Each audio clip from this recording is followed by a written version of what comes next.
In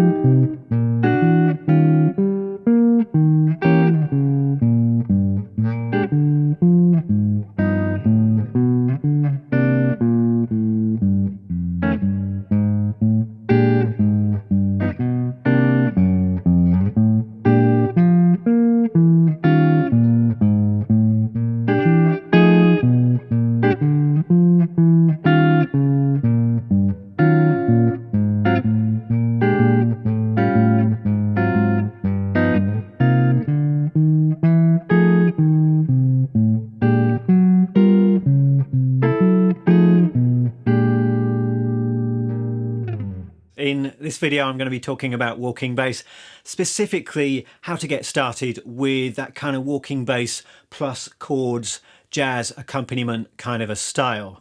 And it's a big subject, so I'm not going to attempt to cover everything in this one short video, but I'm going to explain how it works and give you a few tools to get started. Why should you want to learn this? Well, if you're a jazz player or if you have aspirations to be one, then this is pretty essential stuff, particularly if you're playing in a solo or a duo kind of a situation. But if you're not a jazz player, it's still a fun thing to be able to do, and if you just learn this one piece, it's quite an impressive kind of trick to have up your sleeve. But more importantly, I think it's a really good way to generally deepen your knowledge of the fretboard and the guitar, since we're going to be focusing on these kind of fundamental building blocks, things like intervals, triads, arpeggios, chord tones. And I know that working on this stuff personally has really helped me to become a better all-round player, a better soloist and a better improviser. So let's get started.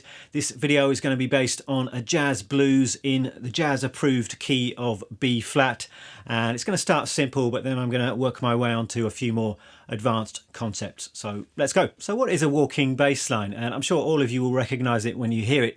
It's not necessarily just a jazz thing. You can get it in other styles of music as well, though it's most closely associated with jazz. But the most obvious example of a walking bass line that springs to mind is that classic kind of blues or boogie bass line, this kind of thing.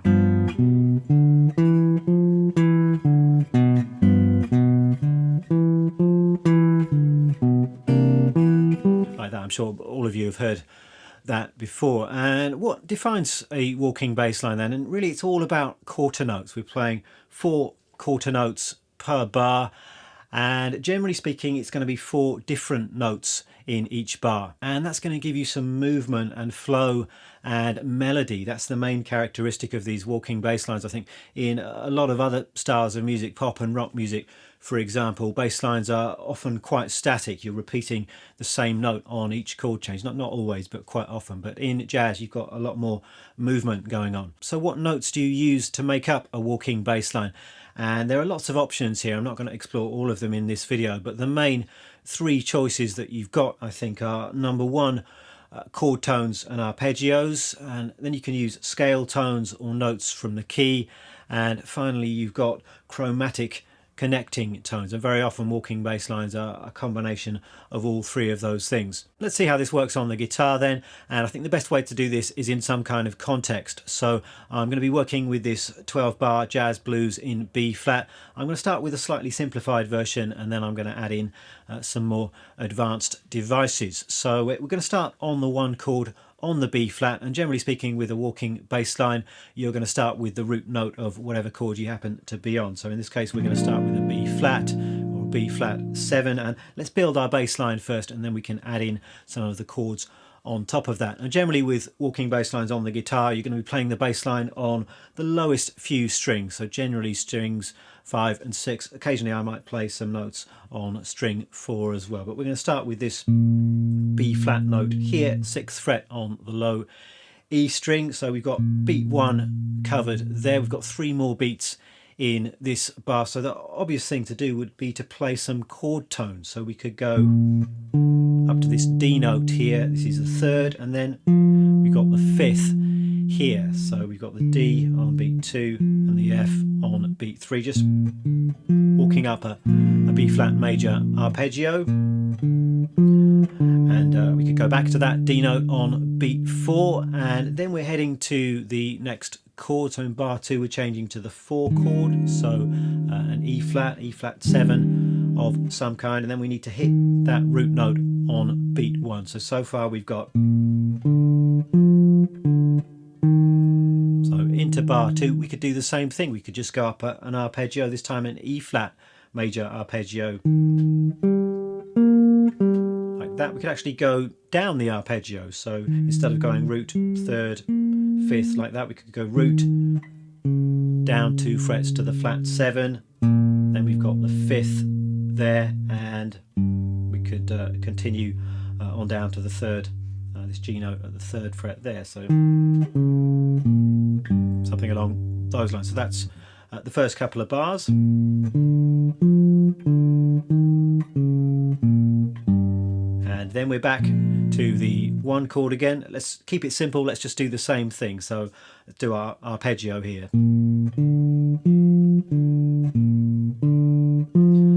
Now we're connecting to the next chord. We're going to the 4 chord once again, and with walking bass lines often you need to be thinking ahead of what chord you're going to, and then the walking bass line can kind of point to that chord. So a very common thing to do is just to use a chromatic approach note to the new chord on beat 4 of the preceding bar. So if we're going from B flat to E flat, then we could go something like that. We've got a chromatic approach. So this chromatic approach can either be 1 fret above or 1 fret below that target note, which in this case is an E flat note. So we could go and arrive at our target chord like that. We could go like that. That's kind of a chromatic approach from below. In this case, this D note is actually in the key anyway, and it doesn't have quite as much tension in it as this note here, the chromatic approach from above, which is outside the key, therefore it's got quite a nice tension to it, which is then released when we arrive at the 4 chord. And we can carry on. We've got 2 bars on the 4 chord on the E flat, so this time why don't we go higher. So I'm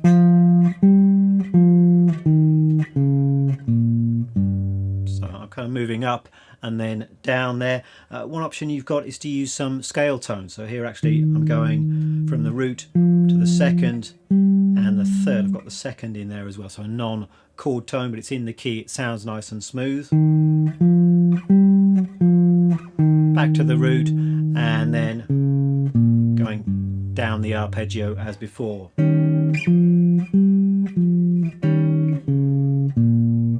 And then we're back to the 1 chord again, so we could go. So here I'm kind of turning this into a jazz blues a little bit. Often with the jazz blues you've got some extra chords in there, so I'm going to go from the 1 chord down here to the 6 chord, which is a G7. So I can get to that chord by going root, 3rd, root of the B flat, and then a chromatic approach from above into that G7 chord. So I'm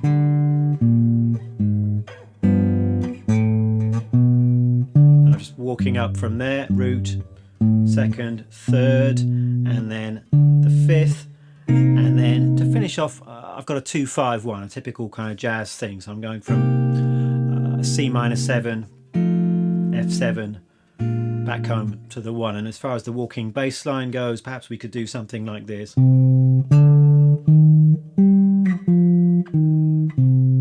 So C minor 7, walking up the scale, hitting the root of the F7,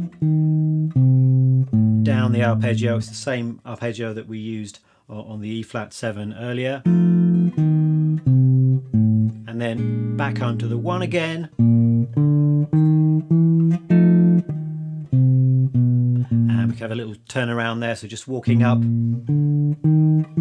chromatically to hit the 5 chord, and then down, back home to the 1 again. So that's our bass line that we've now constructed. Then it's a question of adding in some chords on top of that. So we've got the bass line mostly on the 5th and 6th strings, so we've got the other strings available to add some harmony to that bass line. And I would suggest the best starting point is to start with some very simple chord voicings, what are often known as shell voicings in the jazz world. So this would be an example of a B flat 7 shell voicing. You've got the root note, and then we're skipping the 5th string, and then on the middle 2 strings I've got the 6th fret and the 7th fret. This is the flat 7 and the 3rd. So generally you've got the 3rd and the flat 7 on the middle strings, and then you can have a bass note on the 6th string or the 5th string with these shell voicings. And the advantages of these shell voicings are they define the harmony very nicely, but they're also pretty easy to play, and that's a big thing when you're playing these kind of walking bass lines. You want to be able to grab these chords quite naturally and quite easily, because you're moving through them quite quickly. So if you're using these really complex chord voicings, it's just impossible to make this kind of thing flow. So these kind of voicings are great. And let's start by just playing that chord, defining that chord on beat 1 of each bar, or whenever we change a chord, I suppose. So we can go like that on the first bar. I tend to play these kind of walking bass lines finger style, so I'm using my thumb to play the bass line, and then my fingers of this hand to play the other strings in the chord, in this case just the 3rd and 4th strings. So we've got a pinch on the chord on our B flat 7, and then we've got the walking bass line. Use another of these little shell voicings for the E flat 7. So here we've got the root, the 3rd and the flat 7. So it falls very naturally under the fingers. And then back to the B flat 7.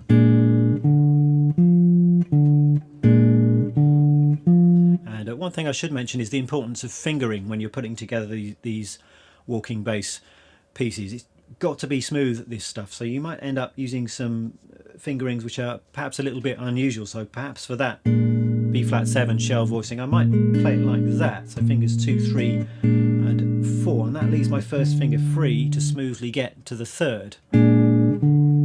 So instead of playing it, if I play it like that, I've kind of got that leap to make with my first finger, arguably not quite so smooth. So I might play the first 4 bars of the blues like this.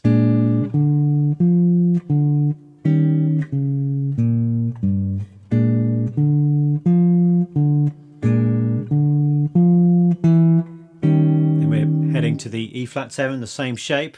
So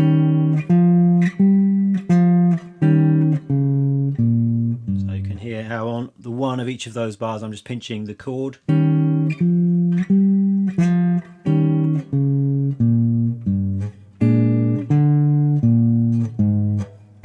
Coming down to the G7 there, it's that same shell voicing that I'm using down at the 3rd fret. For the C minor 7, it's just 8th fret all the way. You can bar that with 1 finger. You can play it like that if you prefer. F7, the same shape. And then back home again to the B flat 7,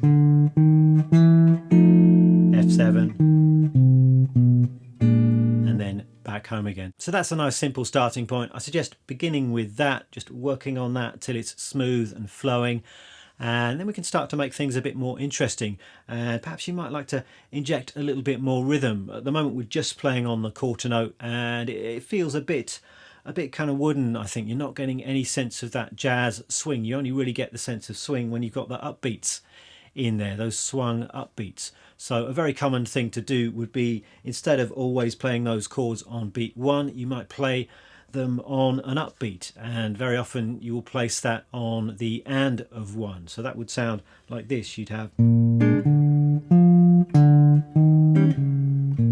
so just after beat 1 you've got 1 and 2, 3, 4, 1 and 2. It's that swung upbeat, and suddenly you've got a bit of a sense of that jazz swing going on. So I'm just going to put all of this together. Tab is going to be on Patreon for those of you who are interested. I'll play through this and I'll throw in a mixture of chords on beat 1 and sometimes on the upbeat of beat 1, and that would sound like this.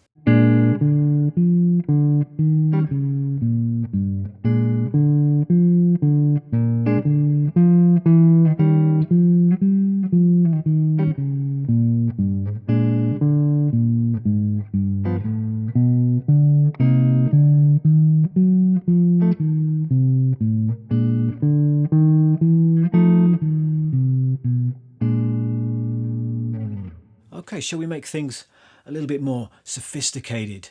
And I'm going to take you through exactly what I played at the start of this video. I'm going to throw in a few extra chord changes, some fancier jazz voicings, and I'm going to be going a little bit fast. I'm going to be assuming a little bit of prior jazz chord knowledge on your part, but exactly the same principles apply as in the simplified version. So these walking bass lines constructed of chord tones, scale tones and chromatics. So I did two 12-bar choruses and it started off like this.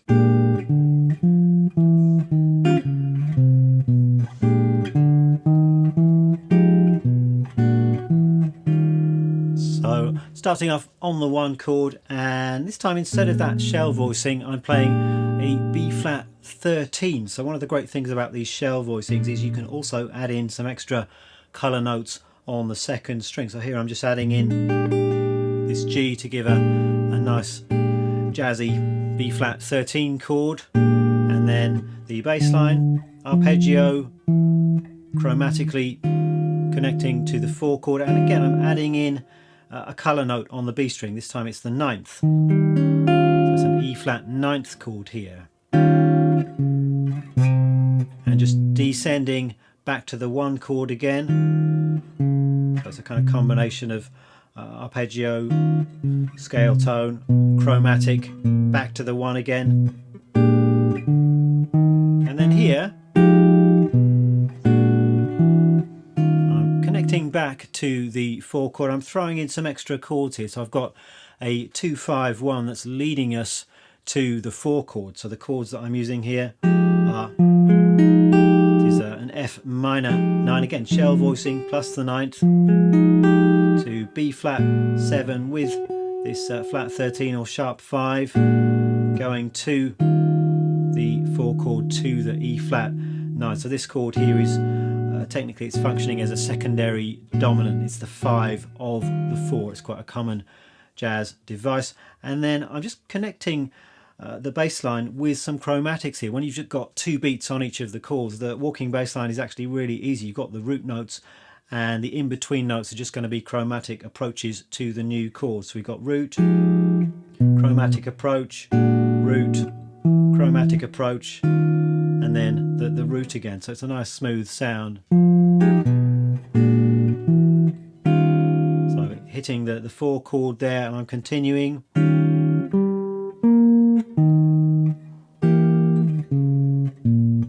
So it's the 4 chord and an arpeggio, and I've got the sharp 4 diminished chord like that,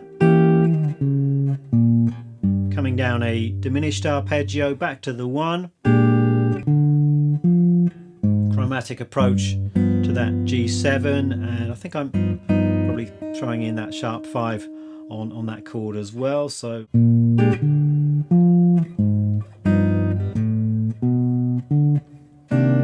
then we've got a 2-5-1, another very common jazz addition to blues. Is just taking us back to the 1 chord again. So we've got the voicings I'm using here. It's a C minor 9. That's the same voicing I used as an F minor 9 earlier. That's going to an F7 again with that sharp 5, and then that's going back to the 1 again. So from the C minor 9,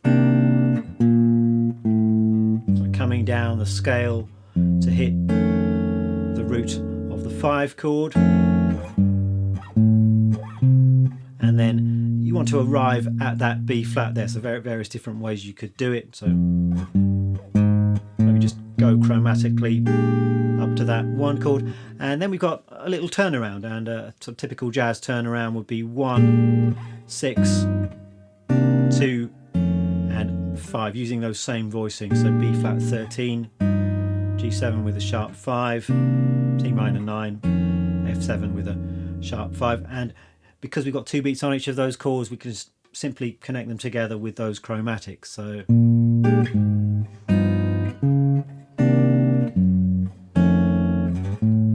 and then we're back to the 1 again. So for my second chorus I continued in a similar kind of way. I might have thrown in a few extra chord changes or different chord changes here and there, but I started on the B flat 13th and connected to the 4 chord slightly differently. So root 5th, octave. So I'm leaping around a little bit more there. And with these walking bass lines, sometimes you can make them smooth just using scales. Sometimes you can have some interval skips in there as well. I guess generally you just want to mix things up and not get too predictable. So here I chose to sort of leap to the fifth and the root, chromatic approach to the 4 chord. I'm leaping around a little bit more there. So root, fifth, and then chromatically going back to the 1 chord again. It's got extra dominant chord thrown in there. It's an F sharp 7 with a sharp 9. It's the Hendrix chord, just connecting with the chromatic notes. We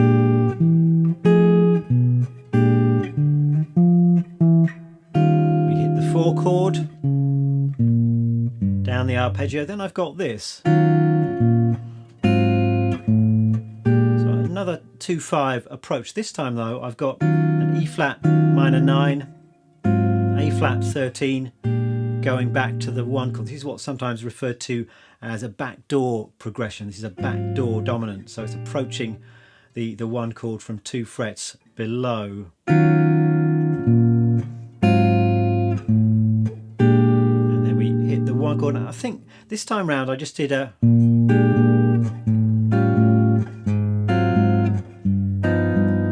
chromatic approach to this G7 6 chord. So 13, B flat 13, A7 sharp 5, A flat 13, G7 sharp 5. So just thinking about chromatically hitting that target chord, you can analyse some of that stuff in terms of flat 5 substitutions or all of that stuff if you want to, but the simplest way is just to think of it as chromatic movement.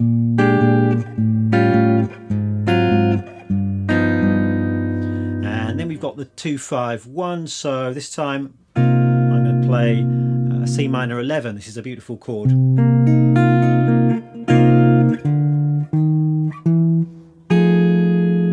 F Hendrix. And then we've got our little turnaround. And this is a really smooth sounding turnaround. So we've got the B flat 13, G7 sharp 9, and then that's very smoothly going to C13 and then F7 with a sharp 9. So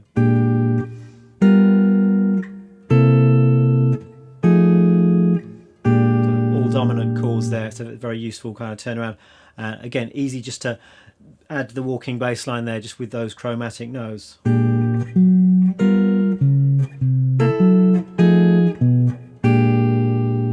So that's more or less what I was doing at the start of the video. You can learn that note for note if you want to, but the more experienced you get with this kind of thing, you can find that it's actually quite flexible and you can improvise these kind of walking bass lines just based on these principles, and you can kind of move between the chords in various different ways. You can throw in different rhythms. Then it really comes to life rather than just being a fixed part that you've memorized. That's it for this week's video. Hope you found it interesting and hope you have a go at doing this. I think even if you just learn this one piece and take it no further, it's a really satisfying thing to be able to do on the guitar. So give it a try. If you would like tab, that's going to be up on my Patreon page as usual. Pay what you like and grab the tab. And what else? I think, yeah, like and subscribe. I think I'm supposed to say like and subscribe in all my videos. Apparently it gets the algorithm working in my favour. So yeah, like and subscribe should you wish, and I'll see you next time. Bye bye.